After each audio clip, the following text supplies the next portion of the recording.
Here's everything that you need to know about what's happening with Dean Lewis. If you haven't seen what's circulating, here's the context. And I also have some new information that hasn't been reported on yet. So over the past week, a number of women have posted online. They've been sharing screenshots and messages and an audio recording, basically describing interactions with Dean Lewis that they say made them feel uncomfortable or crossed personal boundaries. These posts have sparked a wider online conversation about the behavior of high-profile artists and fan relationships.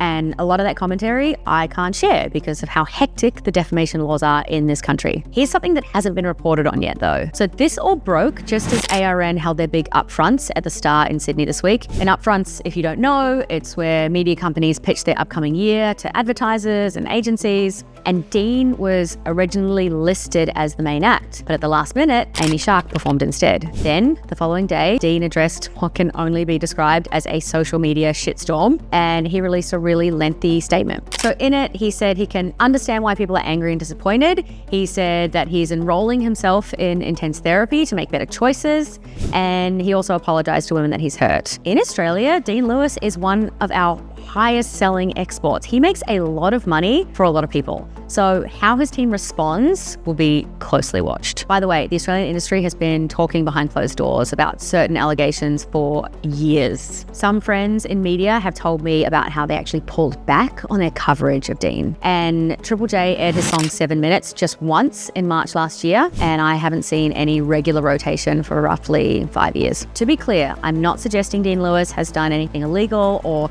behaved inappropriately towards women. Back in 2019, a lawyer acting for Dean Lewis actually sent a cease and desist letter to a person repeating claims online, and the letter included this part. It said, "We are aware that you have fabricated or repeated claims that our client has acted inappropriately with unspecified women. Your slanderous statements concerning Mr. Lewis are categorically false, as we are prepared to demonstrate. We are aware that you have no evidence because none whatsoever exists." Of course, I've contacted his team for a right of reply, and I will update you if I receive a response. I'm Poppy Reed. I tell stories about music and film through socials and podcasts. Hit follow for more.